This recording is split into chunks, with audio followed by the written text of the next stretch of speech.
TV Cidade.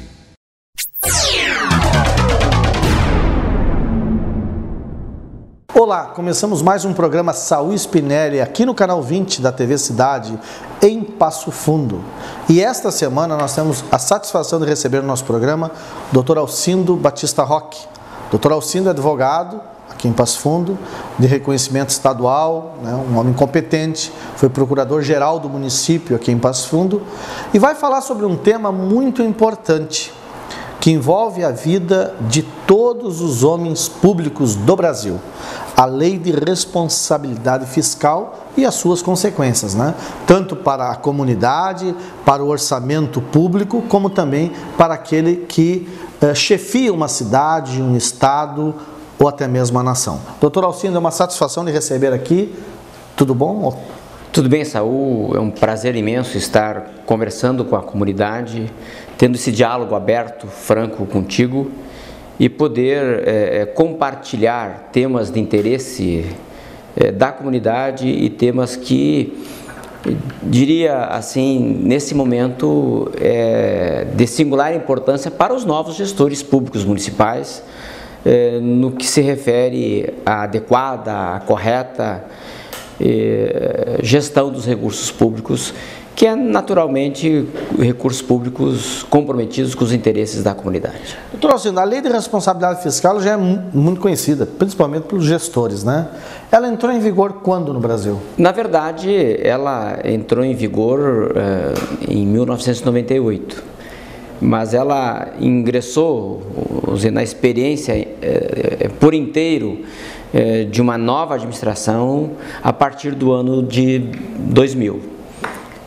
Então, por que eu falo desse modo?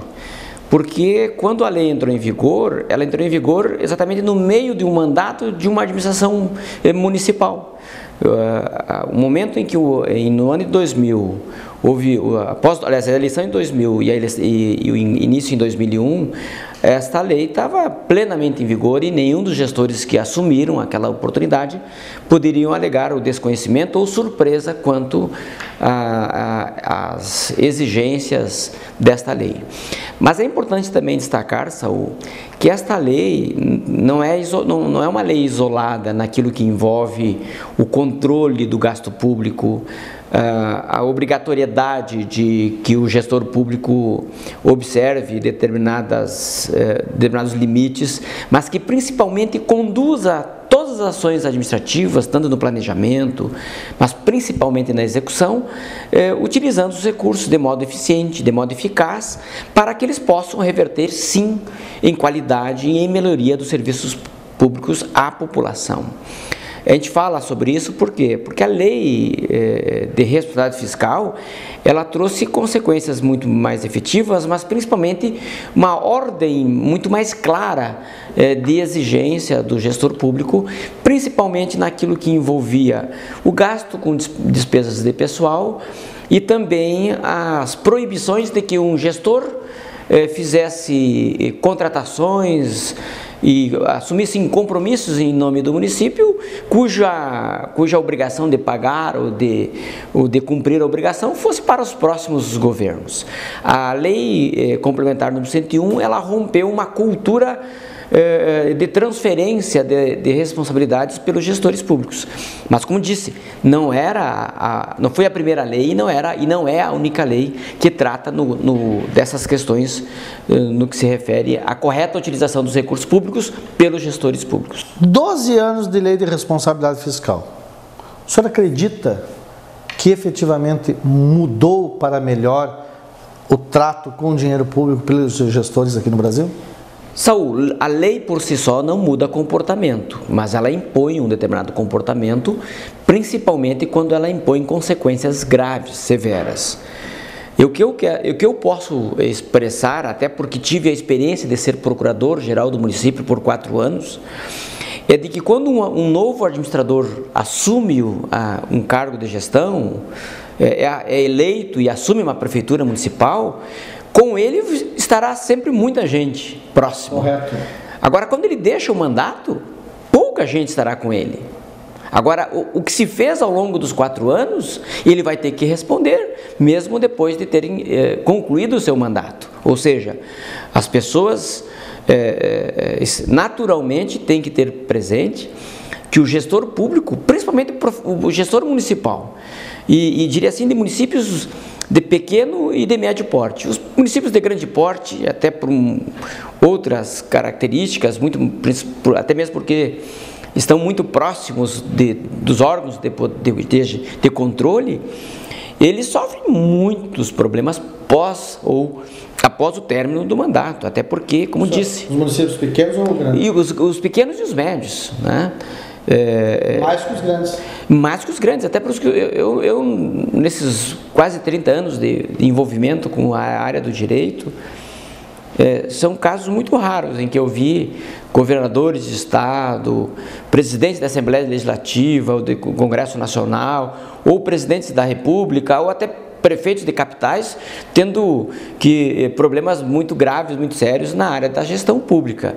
Agora, com os municípios pequenos e os de médio porte, nós sabemos, muitas vezes, até pela estrutura que dispõem, não são estruturas tão consistentes, né? Uma das primeiras preocupações que eu tive quando fui procurador-geral foi de constituir a Procuradoria-Geral do município de Passo Fundo com um quadro permanente de procuradores municipais. Isso também oferece ao gestor público um conforto, uma tranquilidade, até mesmo porque quem assume um cargo cujo provimento é transitório, é provisório, muitas vezes não tem uma dimensão pós-término do mandato do prefeito, né? Como disse, é muito bom nomear alguém para cargo em comissão, como secretário. É muito duro para um ocupante de um cargo eletivo exonerar alguém, né? Mas muitas vezes isso é necessário, né? Principalmente quando a resposta que se dá ou não se dá de modo eficiente, não vem exatamente tanto para proteger o gestor, mas principalmente de modo a não assegurar que aquela ação, que aquela conduta não reverta em serviço público de qualidade. E eu diria mais, Saul, e nós temos uma lei, no Brasil é muito comum, tem uma lei que é para uma determinada finalidade e dentro dela tem outras disposições. A lei da ficha limpa, que muitas vezes se propaga como uma lei moralizadora, e ela é moralizadora, ela tem esse propósito, porque ela traz consequências muito graves para quem é político e para quem concorre a cargos públicos. Ela, na verdade, é uma lei que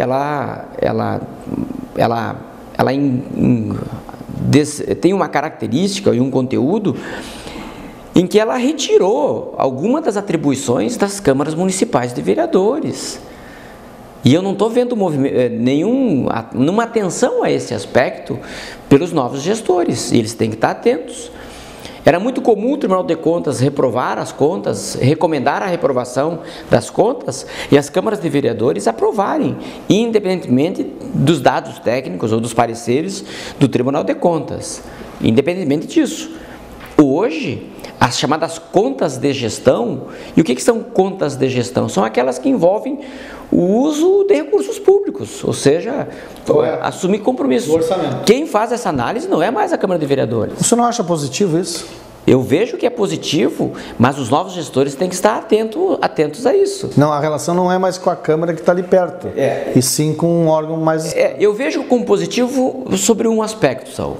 Desde que esta postura do Tribunal de Contas seja uniforme para todos. Ele não pode ter um tratamento para o prefeito de Porto Alegre e um tratamento diferente para o prefeito lá de Tucunduva, no interior do Rio Grande do Sul.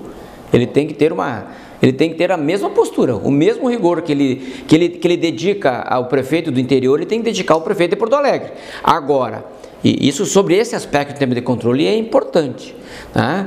Agora, tem uma questão que eu vejo, e isso, na verdade, eu diria assim, que é muito mais consequência da ausência de um empenho das câmaras municipais de vereadores, é de que as câmaras municipais de vereadores, elas perderam prerrogativas neste quadro, nesse caminho. Correto.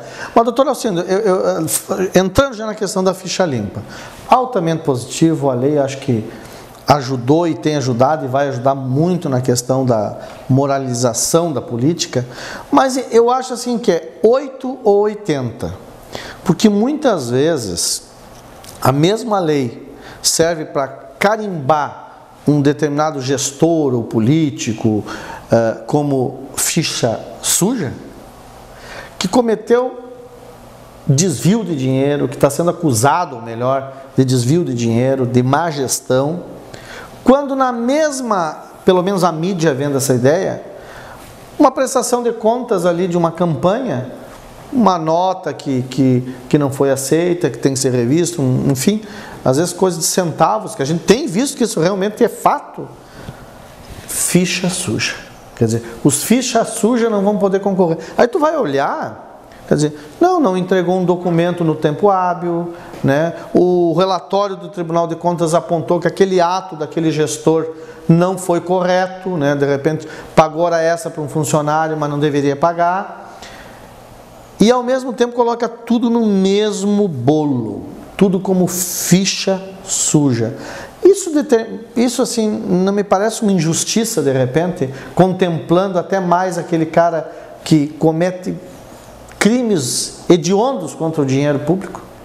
Saul, na verdade, o que eu vejo e tenho atuado como advogado é de que toda essa publicidade, esse carimbo, como você disse, de que alguém, ao ter tido uma reprovação de contas ou uma sugestão de que as contas fossem reprovadas, se caracterizaria por si só mau gestor, ela é injusta. Essa publicidade, ela é injusta. E ela, muitas vezes, ela esquece de analisar o próprio fato. Isso eu vejo com grande preocupação. Tem, muitas vezes, pareceres de reprovação de contas que, como disse, que não tratam, em hipótese alguma, de que houve desvio de dinheiro, houve desvio de finalidade, ou que houve favorecimento ao gestor de modo ilícito. Não, muitas vezes é um erro procedimental, uma falha muitas vezes que se dá na estrutura de funcionamento dos próprios órgãos e das instituições, e o gestor recebe exatamente esse título negativo e que o acompanha por todos os lugares, né? E isto é injusto. Torcino, eu vou ao intervalo, já voltamos conversando sobre o relatório do Tribunal de Contas, né? Como é que funciona, e também a responsabilidade solidária. Eu vou e volto já.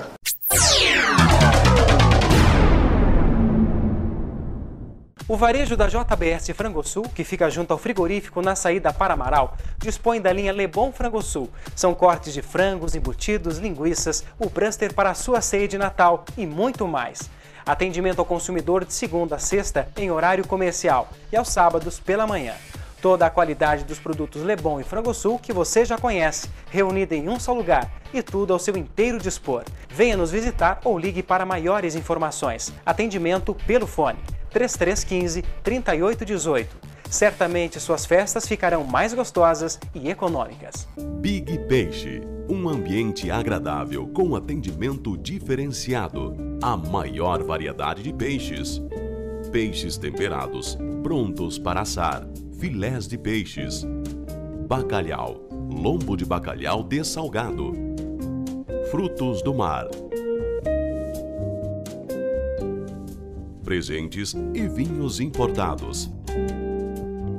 Big Peixe, o melhor para você.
aconchego, conforto. A FON transforma em um só toque simples momentos em sensações únicas. Produtos com design exclusivo que vão deixar o seu dia a dia mais gostoso e divertido. Puffs, encostos, travesseiros, rolos, almofadas em diversos formatos e tamanhos que podem ser usados para simples conforto, para decorar o ambiente ou como produto terapêutico. Presenteie quem você ama com as melhores sensações. FON só sabe quem tem. Formaturas é no Pub 540. Estrutura completa, som profissional, telão e data show. Ar-condicionado central. Capacidade para até 250 pessoas comodamente sentadas. Bebidas super geladas em câmara fria. Alta gastronomia. E atenção, acima de 100 pessoas, a casa não cobra aluguel. Agende sua festa de formatura no Pub 540. Telefones 8153-0150 ou 8153-0152. A Câmara de Vereadores é a expressão do passofontense. Faz leis e fiscaliza. Quando falamos em desenvolvimento, falamos do trabalho da Câmara. Aqui são debatidas as soluções para Passo Fundo crescer com equilíbrio e justiça. Isso é compromisso com a sociedade. Câmara de Vereadores de Passo Fundo. O poder da comunidade. Churrascaria Planalto, com mais de 30 anos de tradição e qualidade no mesmo endereço, com o autêntico churrasco gaúcho e buffet com várias opções. Todos os dias de segunda a segunda e à noite de terças a sextas. Aceitamos reservas para eventos em geral pelos fones 3314-1714 ou 9956-1114. Churrascaria Planalto com ambiente climatizado.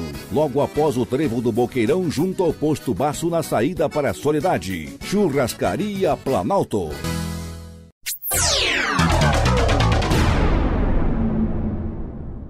Estamos de volta com o programa Saúl Spinelli aqui no Canal 20.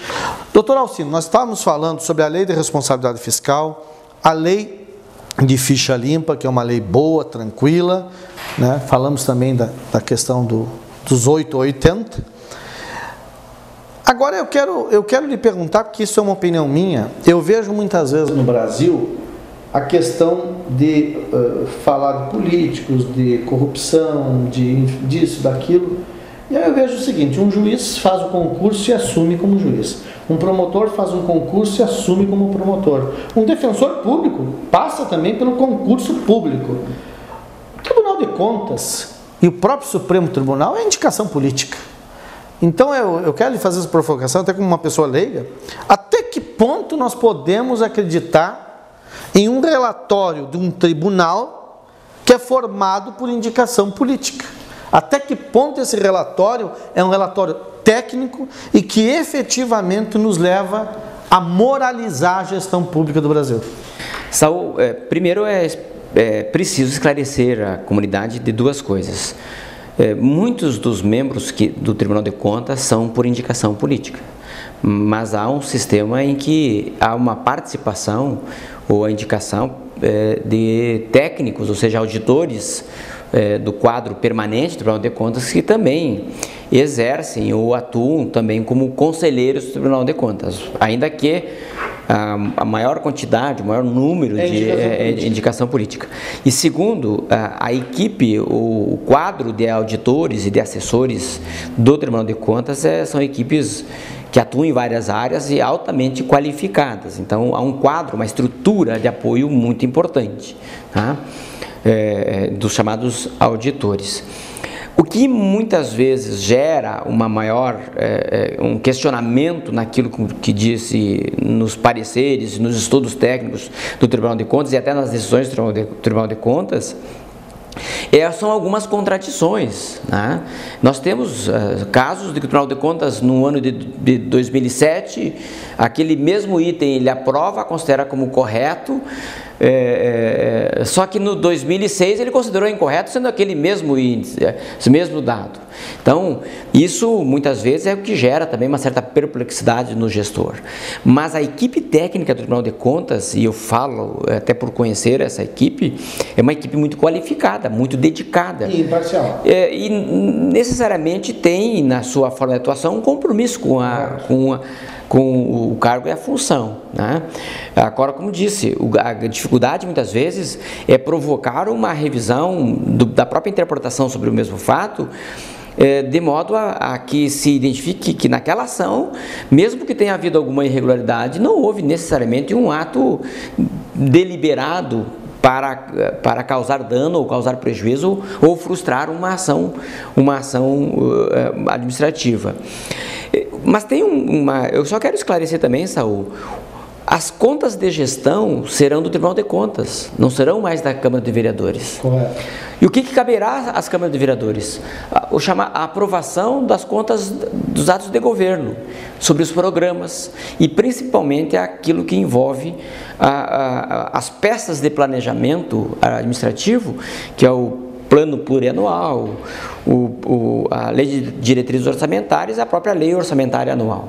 Agora, aquilo que envolve despesa pública, o uso dos recursos públicos para executar serviços públicos, quem vai fazer análise e julgamento vai ser o Tribunal de Contas.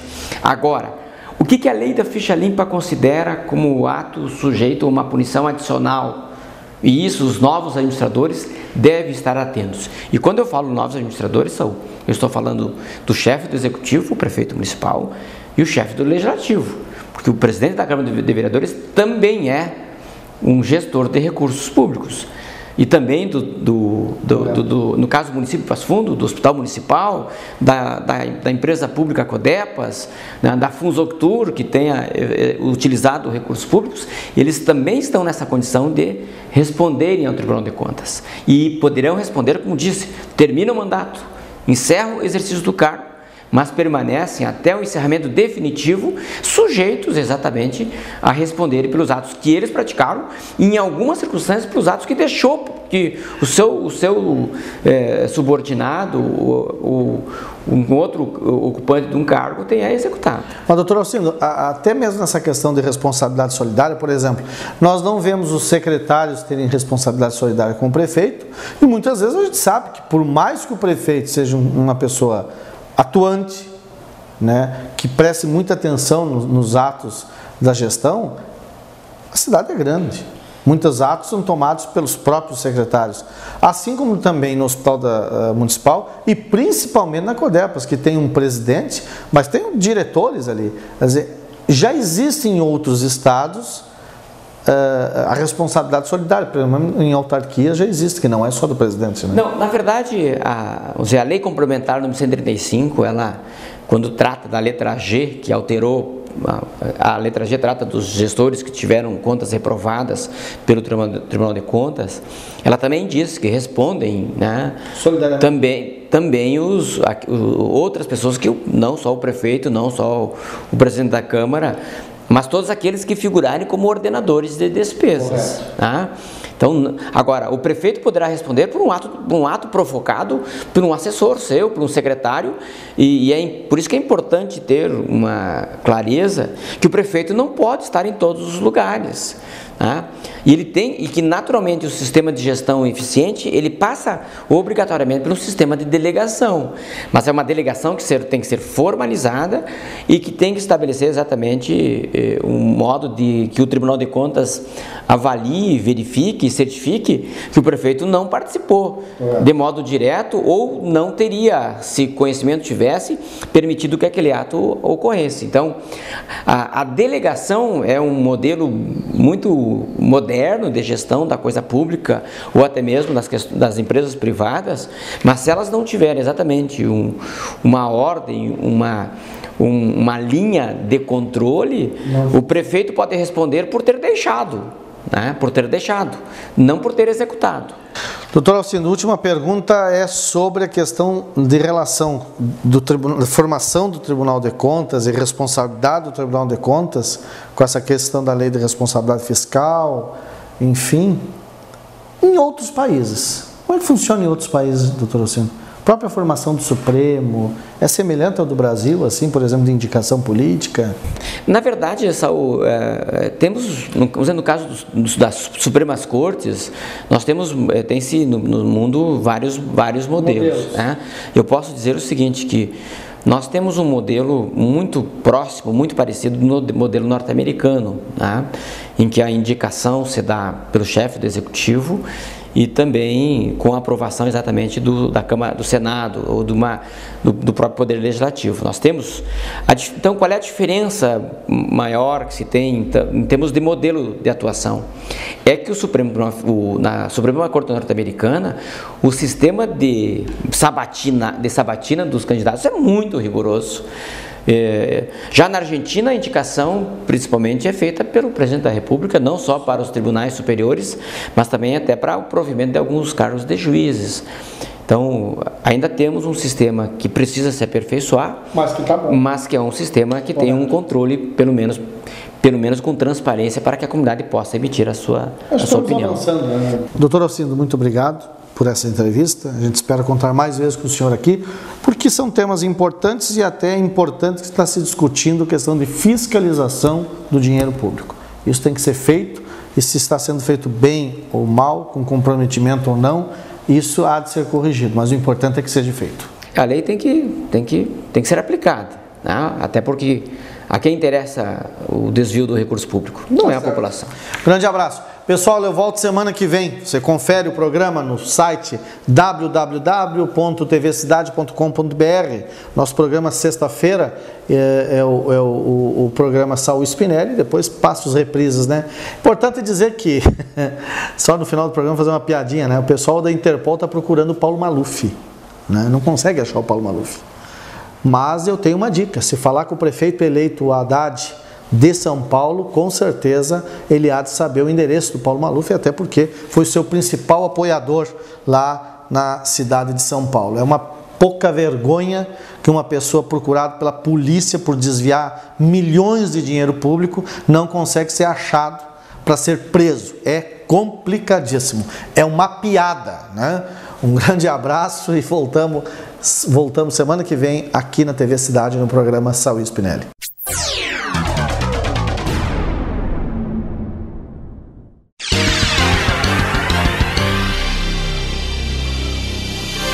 TV Cidade.